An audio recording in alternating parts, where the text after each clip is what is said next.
네, 6월 1일 하루 동안 치러진 선거지만 이 투표하고 늦은 시간 개표 후 당선자 확인까지 24시간 하루가 그 어느 때보다 긴 시간이었습니다. 네, 당선인들은 주말과 연휴 기간에 주민들을 만나 당선 인사를 하고 또 다음 달 본격적으로 진행될 민선 8개와 또 의정활동 준비 등으로 꽤 분주할 겁니다. 네, 일단 선거는 끝났고 새로운 인물이 지역 일꾼으로 선출됐는데 선거 후 지역 분위기는 좀 어떤지 저희 주민통신원이 직접 취재를 하셨습니다. 네, 성동구를 담당하는 서성원 통신원을 화상으로 연결해서 지역 분위기 알아보겠습니다. 네, 서성원 통신원 나와 계십니까? 네, 서성원입니다. 네, 반갑습니다.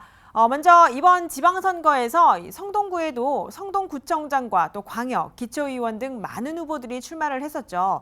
이 선거 기간 동안 성동 지역 분위기 좀 어땠습니까? 먼저 구청장은 더불어민주당 정원호 현직 구청장과 국민의힘 강명훈 후보가 맞붙었습니다.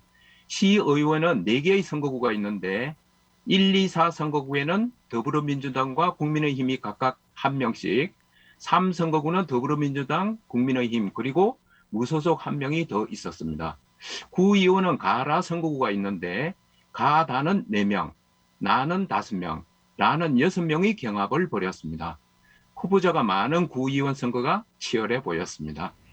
네, 이번 지방선거를 치르면서 이 성동 지역 주민들이 주로 눈여겨본 것은 무엇인지도 궁금하고요. 또 취재하면서 현장은 좀 분위기 어땠습니까? 네, 선거철이면 휴대폰에 불이 납니다. ARS로 후보들의 홍보 전화가 쏟아지고 문자 메시지가 시도 때도 없이 오기 때문입니다. 여론조사 전화도 한몫했습니다. 이렇게 걸핏하며 울려대는 전화는 유권자를 괴롭게 만들었습니다. 선관위가 선거 공보물을 우편으로 유권자에게 보냅니다. 이 우편물들이 우편함에 오랫동안 꽂혀 있는 집이 꽤 많았습니다. 지방선거에는 시민들이 관심이 적다는 반증입니다. 그리고 홍보물이 너무 많아서 살펴보는데 시간이 꽤 많이 필요했습니다. 제대로 뽑으려면 공약을 따져봐야 하는데 다른 분들은 어떡할까 싶었습니다. 일부 시민들 중에는 전과가 있는 후보자가 많다면서 한탄하는 분들도 있었습니다. 아마도 어느 언론사에서 후보자의 전과 기록을 다뤘던가 봅니다. 구청장을 제대로 뽑으려면 후보 토론 방송이 필요합니다. 지상파는 광역시장이나 시장 후보 토론만 중계합니다. 구청장 후보 토론을 다룰 방송사나 지역방송, 마을 미디어가 있어야 하겠다는 생각이 들었습니다. 네, 이 성동 지역 주민들 입장에서 보면 아무래도 이 구청장 선거에 관심이 꽤 높았을 듯합니다. 특히 더불어민주당 정원호 구청장이 3선에 도전했고 또 이번 선거 혹시 관심 가질 만한 관전 포인트가 있었는지도 궁금합니다. 네, 아시겠지만 특별한 이슈가 없는 선거였습니다. 구청장 선거부터 말씀드리자면 정원호 구청장의 3선 도전에 강명훈 국민의힘 후보가 얼마나 선전하느냐가 국민의 관전 포인트였습니다. 정원호 구청장은 지난 지방선거에서 서울에서 최고 득표율로 당선된 이력이 있어서 선거 초반에는 국민의힘 후보가 얼마나 따라잡을 수 있을지 국민들이 지켜보았습니다. 선거가 중반에 들자 병합이라는 얘기가 있었습니다. 성동구 역시 대통령 선거의 영향이 컸습니다.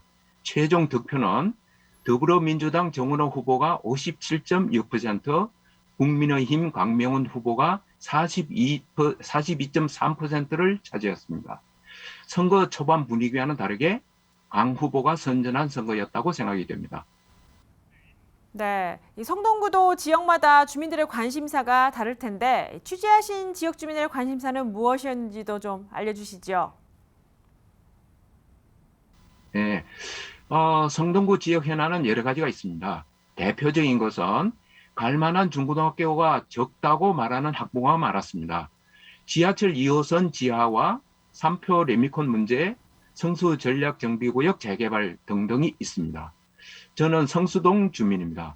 성수동 주민의 관심사는 성수 전략정비구역 재개발입니다. 지난번 서울시장 보궐선거에서도 그랬습니다. 시장과 구청장 후보가 그동안 성수 전략정비구역 재개발 추진 공약을 끊임없이 냈습니다.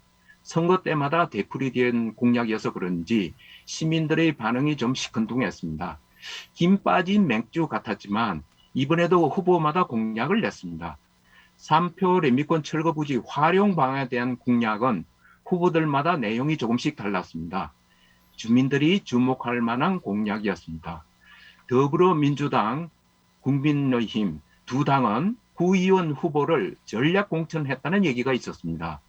젊은 후보자가 나왔는데 여기에 대해서 유권자들의 반응은 달랐습니다.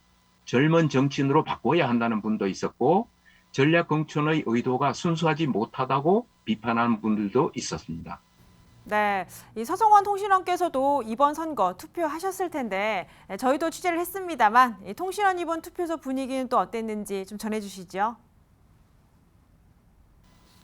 예, 저는 사전 투표를 하지 않아서 6월 1일에 투표를 했습니다.